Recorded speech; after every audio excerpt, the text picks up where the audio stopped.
Transaction started in June 2020.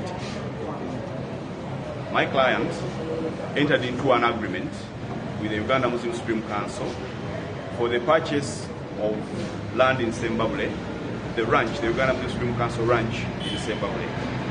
My client paid Uganda Muslim Supreme Council 3.5 billion shillings, and they promised him that within 60 days they would have delivered the land that he bought from them.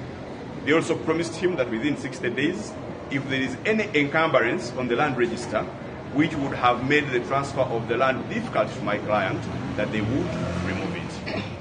They were so confident in this promise that they told my client that if they do not deliver possession of the land in 60 days, or if they don't make the land transferable within the same 60 days, then after another 90 days, they would refund his money plus interest at 12% per month until they fully paid this money. As it were, they were unable within both the 60 days and the 150 days to either deliver the land or refund the money. They never did anything to try and make the land transferable. No caveats were removed from the land, the possession was not delivered, but my client chose to wait to see what they could do across or over the last 3.5 years. The Muslim Council did nothing. They did not return the money.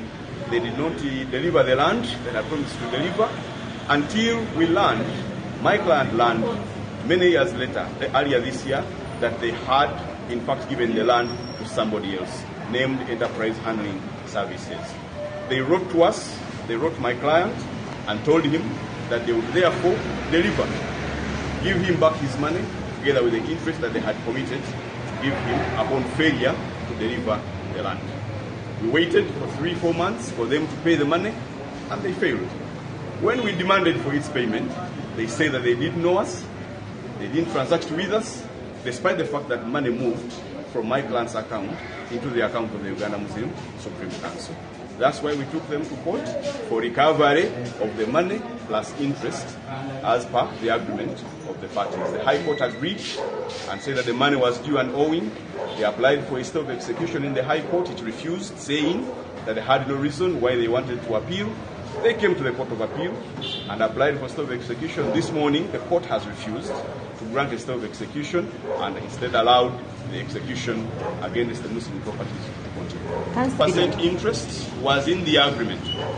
The 12% interest was in the agreement between my client and the Uganda Muslim Supreme Council. So all that the court did was to confirm that the money was due and owing, the interest was due and owing in accordance with the agreement of the parties. Yes, Council, was it in Zimbabwe?